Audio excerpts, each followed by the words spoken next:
Welcome to Sex and Bacon. Thank you for returning. Still recovering from that illness. So if I cough, sneeze, clear my nose, it is winter up here in DC area where I am at.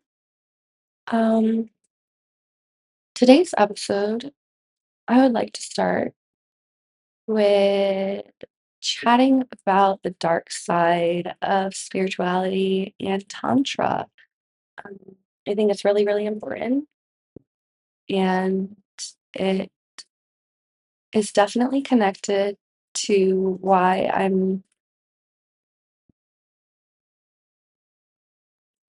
I have struggled with fully embracing the path of being Reiki, wanting to certified and initiated, having crystal healing therapy practitioner certification too through this lady out in, I think it's Australia or New Zealand. Um, Somewhere down under, and the tantra certification that I went all the way down to Ecuador to complete, and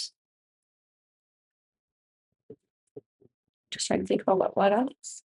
Oh, shadow work certification, space holding certification, working on hypnotherapy, mindfulness, and NLP, which is neuro linguistic programming, using your words, finding your affirmation for yourself to reprogram your life. Um, so many people ask me why I'm not fully dived in. I don't know how to phrase it. Why I don't pursue that, and I'm just like, I do pursue it. It's just I've seen a lot of manipulation and abuse of power in the spiritual community. And I mean, in my last episode, I am speaking on a Tantra practitioner who has her own podcast. And one of her main points to an episode um, was supporting male loneliness epidemic. And girl, you must not have anything to fucking talk about if you're sharing your perspective of the toxic male collective and sharing like their corner, being in their corner. I'm not good. I think Mercury is about to go into retrograde because my words are like mismatched. Anywho, things like that. Um, Situations, people who have a gift are utilizing their gift, um, but they're using it to fuel a fire that the feminine is trying to put the fuck out. Like, some of the spiritual community, Tantra in particular, um, there have been countless times where I have met complete bypassing um, accountability, taking and responsibility, be minimizing someone's experience because in Tantra practice, there is this belief that the divine, um, we as humans are so cut off and starved of connecting with our divine source that we will take any moment of repose from another in order to feel and connect with the divine again.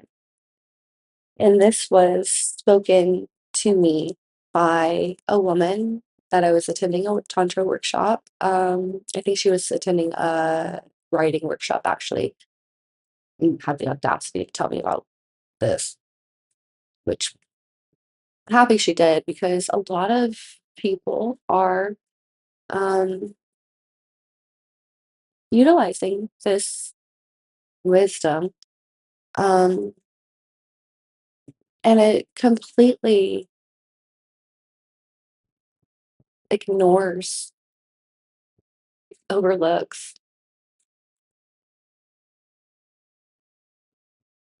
the rage and processing any potential rage within our bodies by just settling with the idea that, oh, someone really needed to feel God today, so or close to God. So they used me and my body to do so.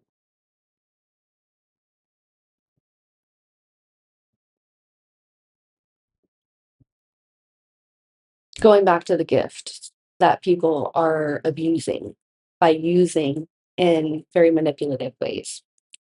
Um, People have the gift of voice.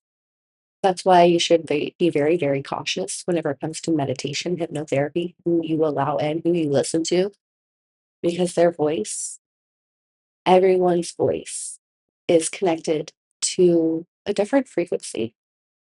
And those frequencies are all connected to a different chakra point in our bodies. And some people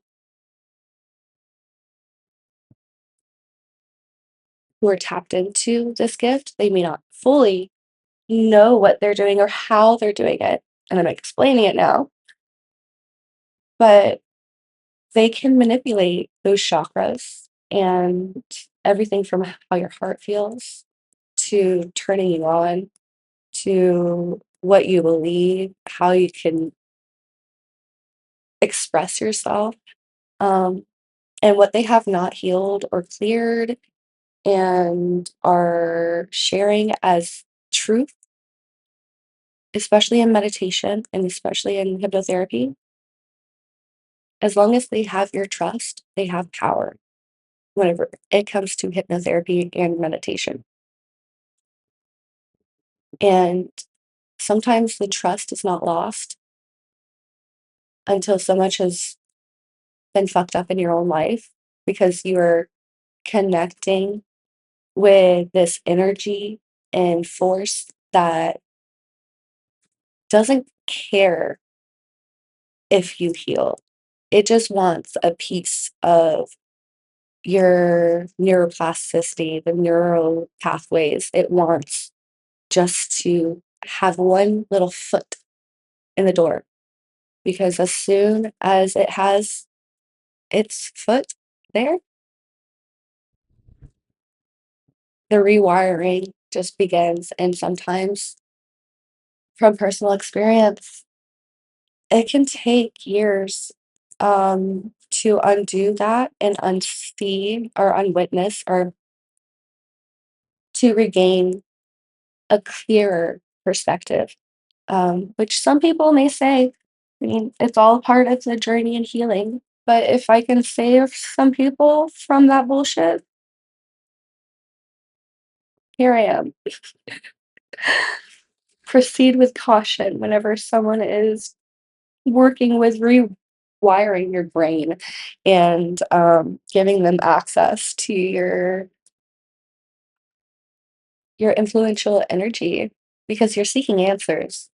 And a lot of people are willing to give up any fucking answer just to have you in their grasp.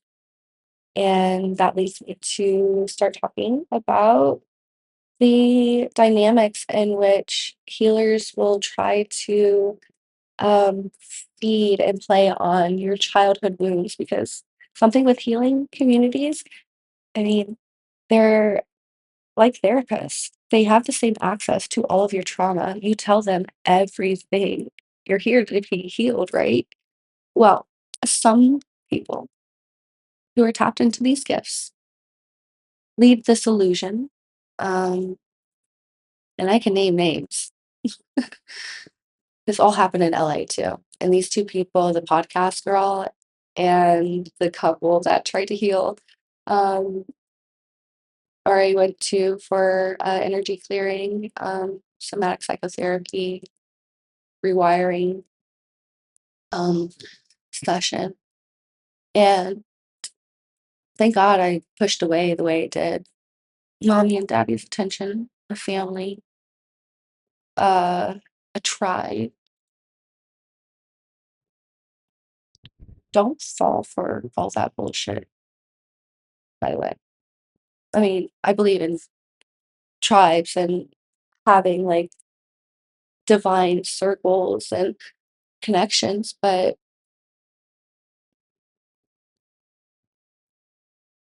there's only so much of a connection one can, what is it called? What is the word? Ethically have with their healer. And not all healers want you to know this.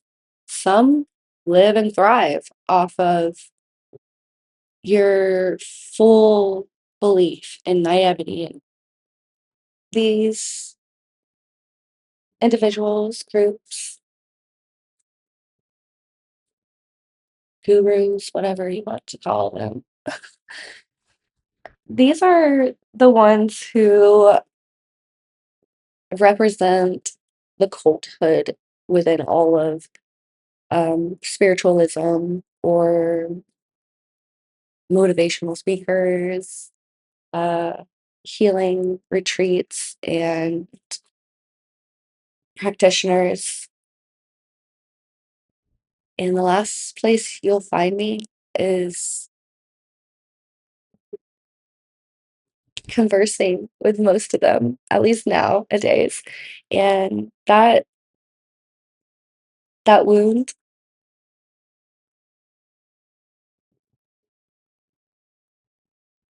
it has taught me discernment, and it's taken time to come back to the path.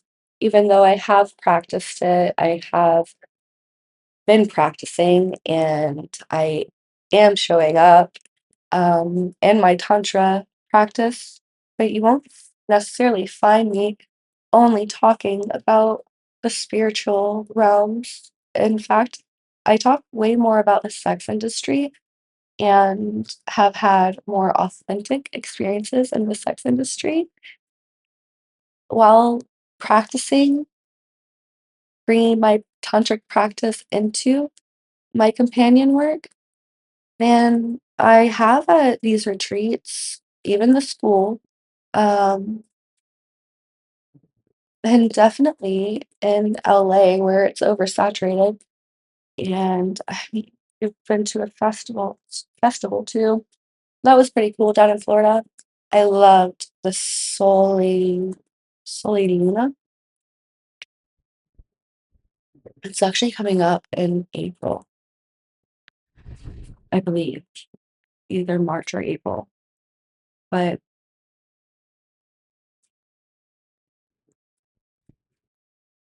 embracing my path as a companion has felt so much purer than what I witnessed is going on in the spiritual community in that realm of things.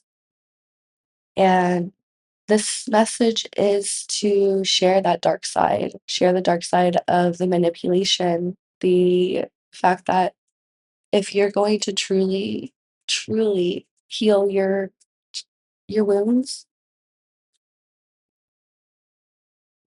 know the leverage in which someone could manipulate that with their knowledge, and proceed with caution.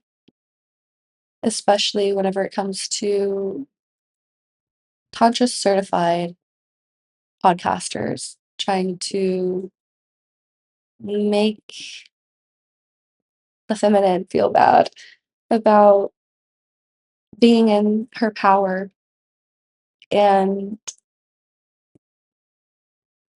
being such a little bitch cocksucker to the masculine that you don't even care if they're healing or not. You just want the favoritism? Yeah. You want to be in their favor. You and you know who I'm talking to too. 'Cause I know you'll come across this. And this woman has a Reddit forum talking about her narcissism. I can concur that what I read was just confirmation through the Reddit forum on that lady. And the confirmation I received on the couple who were trying to play on my childhood wounds.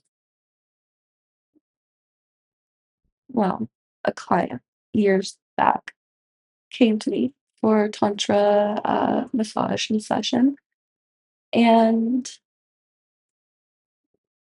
they had visited LA, and they were the ones trying to be coy about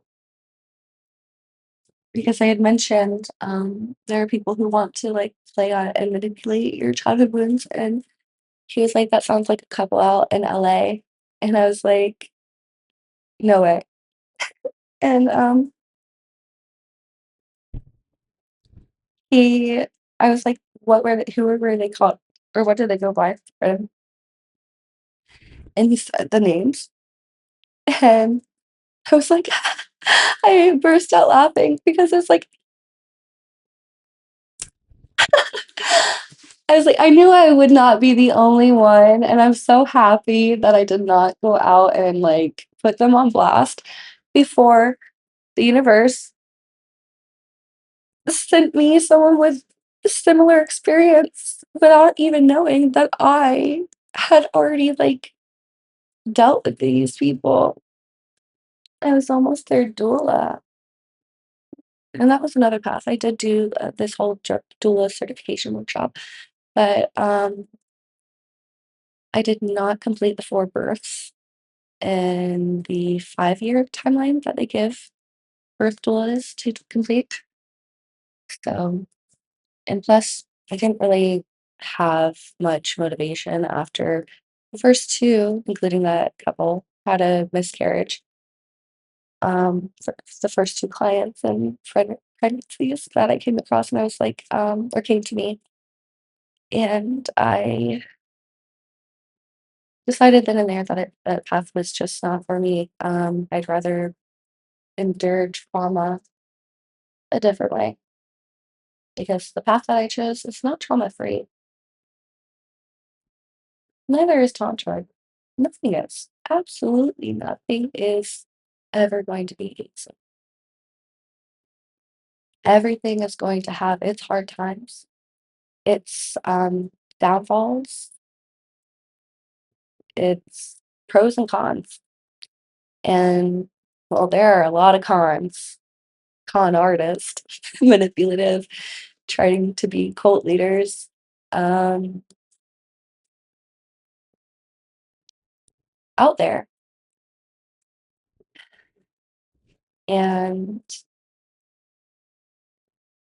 as I slowly embrace this path fully with every faucet, every hat that I have to wear to show off,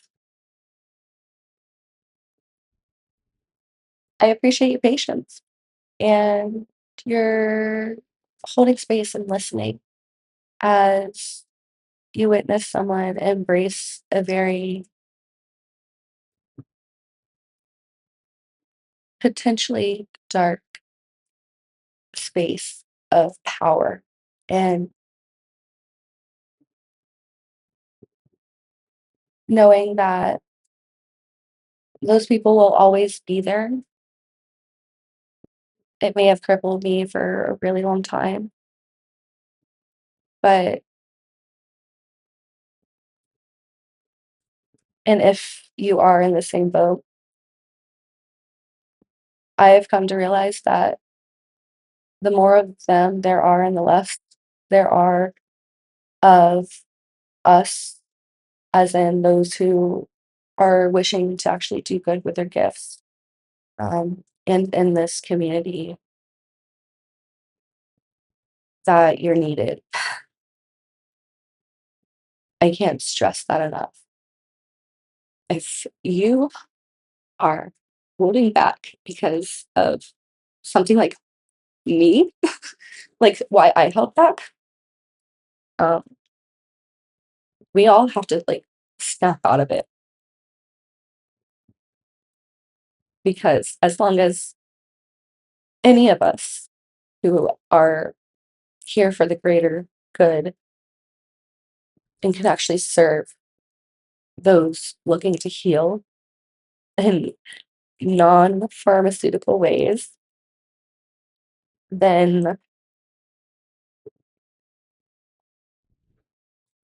your energy and presence is at some point going to either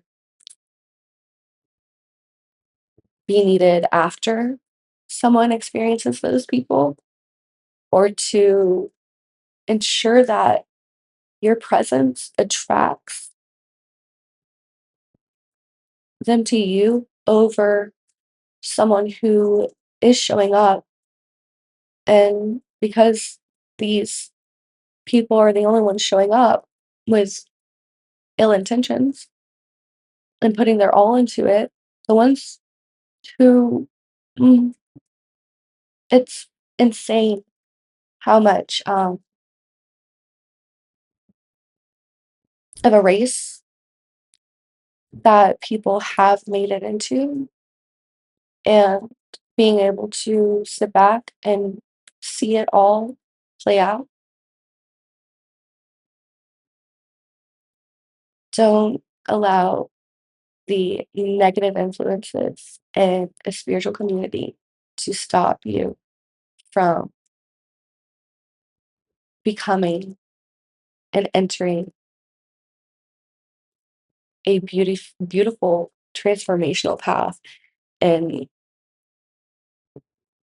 the more good that enters, the less the inauthentic and controlling and manipulative ones have power. And that's just my belief.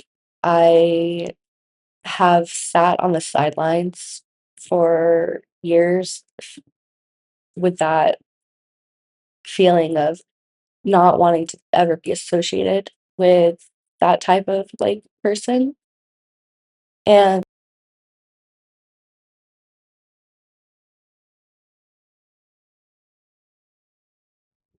by completely cutting myself off from my own gifts and sharing them in more than just my companion setting or someone binding me from sacred arrows, was giving these people the stage all to themselves instead of pushing them to the fucking side. And that's what I'm here to do, honestly. So I hope that video helps some, or all, stay away from people who may be trying to play on your weaknesses and your wounds and your vulnerabilities. And that's for the seekers. I mean, I was a seeker and a student, so at the same time. So you do both, you do you, boo. I'm gonna wrap this up for today though. And thank you for tuning in.